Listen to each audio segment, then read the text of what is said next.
Right here. How are we? Good. How are you? Good. Good to be ready to get back in here and go again. Yeah, I mean, it's obviously been a kind of a wild few months and everything. Just to be here, do you almost feel like at peace because this is where you feel most comfortable is fighting fight weeks? It's where I'm happiest. I wouldn't say at peace. It's where I'm happiest. I love to fight. I love to go in here and do what I do best, which is have fun and let my weapons fly. And unfortunately, last time around, I didn't get to do that, and that upset me. That got me emotional, but unfortunately, illnesses are a part of life. Yeah. Has the past few months helped you mature at all in a way? Like whether it's mentally or emotionally? Do you feel like you're kind of a different guy after just everything that's happened in the cage, out of the cage, through camps, all this stuff? I don't know if mature would be the right word. I guess you could say it that way, but I'd say it's more just about understanding what's important in life and pulling the people around you closer and giving the ones that care for you, the ones that love you, the ones that help you every single day to be the best you possibly can be, to give them your love, give them your time, give them your respect, and no one else. And I know, if you hadn't fallen ill, you would have shown up to the media day, the press conference, all that stuff last time. But there was so much, outside noise that time. It doesn't feel the same as we kind of go through these few days. Have you noticed a difference at all in kind of the public sentiment maybe towards you? I have no time for people's opinions. I don't give it any time, any focus. I have a job to do. This is what I love to do. This is what I signed up for. This is what I wanted to do with my life. And I'm not letting anybody take any energy away from that. As far as the fight, obviously, when Geoff Neal's on and he's fighting at his best, we've seen what he can do in there and how good he can be. But there's been health stuff, kind of ups and downs. What are you expecting from him? Are you thinking that he's going to come into this at the absolute peak, or is there some questions around just kind of where he's at? Firstly, he better show up on fucking weight. That's the first thing. Otherwise, I'm going to sit in the sauna with him and watch him cut that extra bit of weight while I sip a drink in front of him. We're not playing any games where you have two jobs to do. You sign up to make weight and you sign up to show up on the night. That's what we're here to do. I feel like, look, Jeff's a phenomenal fighter. He's tough. He's durable. He's been around this game for a while. He's fought some of the best guys in the world. However, I don't believe anybody's as fast as me, as technical as I am, or has as much in the arsenal as I do. I feel like, for me, it's a matter of time until he makes a mistake. I expect Geoff to be tough. I expect him to be there for all 15 minutes, unless I do my job well and I make him make that mistake. And we know you're always a man with a plan. So if you win this fight the way that you want to, what does the rest of the year look like in your mind? So this year is the year of committing to a title run, of proving to everyone in the UFC, outside the UFC, any fan that enjoys fighting, anybody that comes to the events, anybody that sits at these tables, it's proving just how good I am. It's leaving no stone unturned, and it's doing it against the most dangerous guys in the world. I want to beat Geoff Neal in spectacular fashion this weekend. Then I'm going to fight Kobe Covington, and I'm going to retire him, and I'm going to rid the clown from the UFC. And then I'll take someone 3, 2, or 1 in the world. I'll beat them, and I'll earn my title shot next year. Do you think Colby would fight you? I think he has no other choice. When I beat Geoff Neal on Saturday, there's only one choice, and it's what I say. And last question, kind of a random one. It seems like some places you're named Ian Garry, other places it's Ian Machado Garry. What would you prefer us as media to call you, write you in stories and stuff? What do you want to be? Ian Machado Garry. That's my name. It was UFC before. It was Ian Garry before I got into the UFC because I didn't get married. I'm married now. I have a family. Our names are Machado Garry. Perfect. Thank you.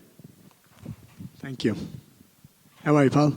Good, thank you. Ian, when you first got to the UFC, you even kind of embraced the new Irish star, a lot of comparisons to Conor, but you've embraced Brazil, which is something that he clearly didn't do. He went there and stole Aldo's belts. So I'm curious, we know that you have family there, but how did this sort of genesis to move down there begin, and was part of that to distance yourself from the Conor comparisons? Well, firstly, he had a motive and a plan to do that, and what he did that day got into someone's head and essentially won him a fight.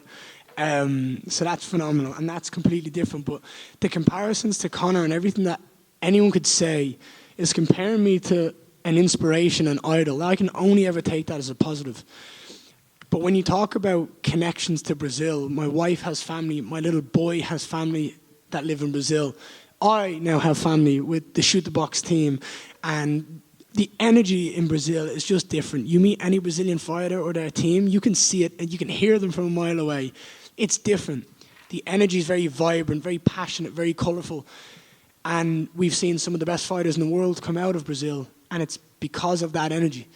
So for me to be in Brazil and training with the likes of Shoot the Box and Charles Oliveira and doing jiu-jitsu with Damian Maia, it can only mean one thing for me, and it's success.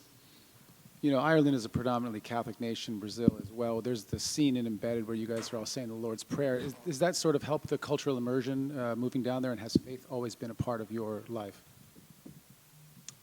It wasn't always a part of my life. I didn't really understand or realize the connection that I've had, but I'm very blessed to have a very strong spiritual connection, and I feel like Brazil only empowers that. And to have people in Brazil that can speak so beautifully about this spiritual connection. There's a little guy, he's in the UFC, his name's Felipe. I swear to God, the guy has Jesus in him. Like, he is Felipe Daytona. What's his second name? Yeah, Felipe Daytona. He's a UFC fighter, lads. I'm telling you, that guy has got God in him. There's something different about the way that guy speaks. It hits you on a different level. And when you have people that care about you in such a special way, and that everyone locks arms, it was one of the biggest things that I seen before I went to Shoot the Box, was when Charles Oliveira was cutting weight in Abu Dhabi. And there's this famous photo of him, and he's lying down on the ground with the towel wrapped around him, and every single one of his teammates are all crossed arms saying that Lord's Prayer.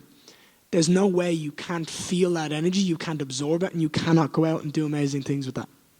And the first time you were booked to fight Geoff, the T-shirt became kind of a talking point. How is Ian Machado Garry different now than the guy who came out with the T-shirt?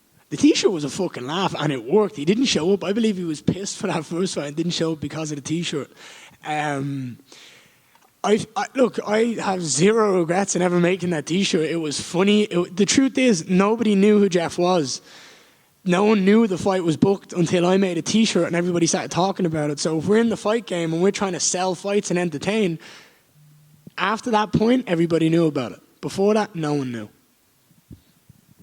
Ian over here. How are you? Good, what about you? I'm good. Excited to be back, man. Same here. Obviously, you just mentioned your connection to Shoot the Box. Yes. You actually started talking with Diego Lima over Instagram, Yeah. as you guys posted on your last video. So when you guys started talking and kind of establishing that connection, did you guys ever envision that it would become what it is now? I feel like anywhere I go in the world, I want to make good connections. Whatever gym it is in the world that I'm traveling to, I only go there with a positive and good intent to learn, to grow, to experience a different culture, a different energy. And the truth is, as a fan of Charles Oliveira and as a fan of Shoot the Box, what I've seen is nothing compared to what I know now. The energy is different. The people in that building are different. They're so grateful. They're so excited to be there every day. And it's an amazing energy to be around and to get excited by when you're leading up to a fight. That's awesome. And obviously, we were supposed to see you compete at UFC 296 against Vicente Luque. So my question in regards to this is, how were those conversations like with Vicente when the news came out? So I haven't spoke to Vicente since then. More because I was more pissed off than anything that I didn't show up.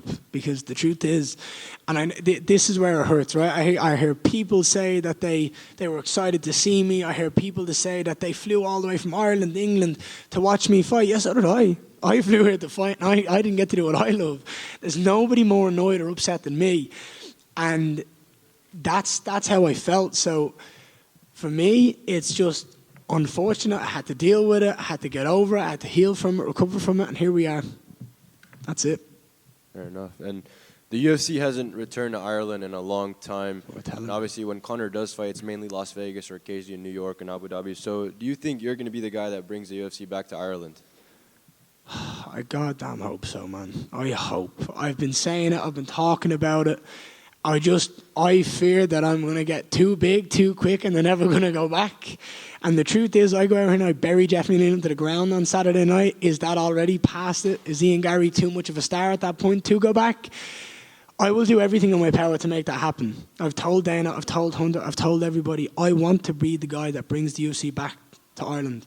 I feel like I've earned it, I've deserved it. Maybe we just have to do one or two more. So maybe like a perfect scenario would be here, you make this statement on Saturday and maybe fight for like a title eliminator in Ireland. That would be fire. I'd sign up to that in a heartbeat. And obviously, I see your adamance towards fighting Colby Covington, but before you used to mention Wonderboy Thompson's name a lot, so is that kind of off the table for you? I don't think Wonderboy's ever going to say yes to me. Fair enough. Good luck on Saturday. Thank you.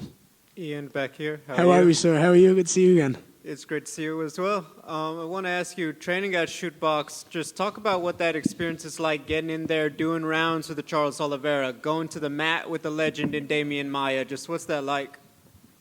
It's an insane amount of knowledge that I can only learn from, and it's something that I'm excited to show in the next however many months until I need to show it. I want to make sure that I have as good of a ground game as I do stand-up. And if I can mold those two together, I become one of the most dangerous fighters on the planet. I want to ask you a bit, with the shirt, with some of the things, Ian Garry, we know to be a family man, a kind man with a sense of humor. For the media and sometimes, like you said, a bit of the motive, would you say you're one of the heroes or would you say you're one of the villains when it comes to promotion? I don't give a fuck what people want to call me, a hero or a villain. I don't care what you want to do. As long as my hand gets raised and people are entertained and people are talking about me, then I'm doing something right. The truth is, there isn't a single fighter at the moment who's been more talked about. There's not a single person whose family has been more talked about at the moment. I'm number 10 in the world. I'm nowhere near the top. I'm nowhere near the peak of my career. And everybody's talking about me, my wife, my kids, my family, where we're going, what we're doing. I'm definitely doing something right. So whether you think it's hero or villain, either way, people are talking. Is it ever difficult to deal with it when people want to say negative things and maybe, go more personal because they feel like you are starting to take some shots at them? Listen, we can shoot shots at each other all day long, me and another bloke, but the minute he mentions... Here's the thing. Here's the two things that I'll point out to you, right? My wife was called a paedophile by Sean Strickland. No woman ever deserves to be called that, right? That's the truth. My son, the people that follow Sean Strickland, commented on a couple of my photos at the very start of all this hate saying, is the kid even his? I should never have to hear that. Now, those two things, they emotionally get me. And I'll get mine back. I'll thump the fucking mouth off Sean Strickland one day and there'll be nothing he can do about it. And I'll talk to him, I'll dance in his face, I'll do whatever I want, because the truth is when we get locked into that cage one day, he's never going to be able to deal with me. But the truth is, I have a target on my back. I have the ability to stand here and shoot shots at anyone I want because this is my job. And they have the opportunity in return.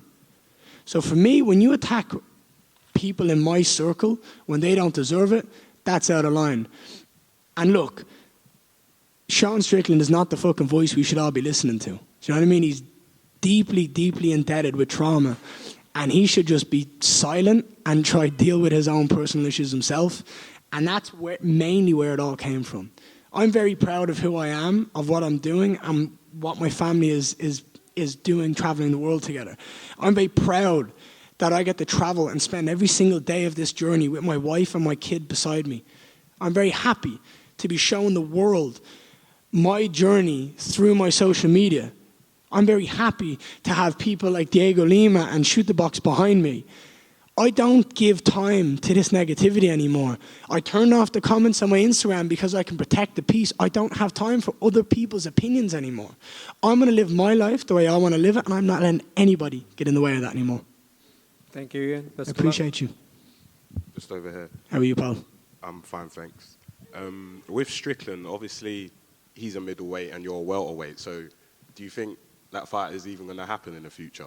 Yeah, for sure. You ain't, there's no fucking man on the planet that talks about my wife or my family like that and doesn't get it eventually. The truth is, he's never going to be relevant again. He's lost the belt. He's lost the interest. There's a point at which I'll jump in on a short notice fight and I'll dance all over him. I'm far too quick, I'm far too talented, and he'll just be missing. Okay, and obviously there's rumours of Leon Edwards maybe taking on Bilal Muhammad, possibly Hamza. What do you think makes sense? Hamzat doesn't make sense. Hamzat doesn't make sense. It has to be Bilal next. It's the only thing that makes sense in the division. Usman, you could argue it again, but the truth is we want something new. We want to see someone else challenge for the title. It makes sense that it's Bilal. After Bilal, it makes sense that it's Shavkat. They're the two guys that are next in line in my mind. They're also two guys that earn it. They've earned it. And I feel like they're the two guys that are next in line for the title against Leon. And just last one, who do you think's going to win out of the main event between Volkanovski and Topuria? There's a lot of talk going around about the main event this week. Obviously, Topuria's undefeated. He's young. He's aggressive. He's hungry. He wants to be the champion. He's that person who's hungry to win, to prove how good he is, to earn that UFC champion status. Then you've got someone who's dominated the division for a long time against some of the best fighters on the planet. I feel like the last fight is what people are judging Volkanovski on. And I feel like that's very unfair to be judging him a week off the couch, or however long it was off the couch, to fight arguably one of the most dangerous men in the entire UFC pound for pound. So when I think of Volkanovski, I think of someone who's able to outstrike Yair Rodriguez, someone who's able to outpace Max Holloway, someone who's able to out-grapple and find a way to win against Brian Ortega. So until I don't see him have success in his weight division, I'm going to think Volkanovski is going to be the guy who's getting his hands around. I've seen it time and time again. He's able and capable of finding a way to win, even in the toughest of situations.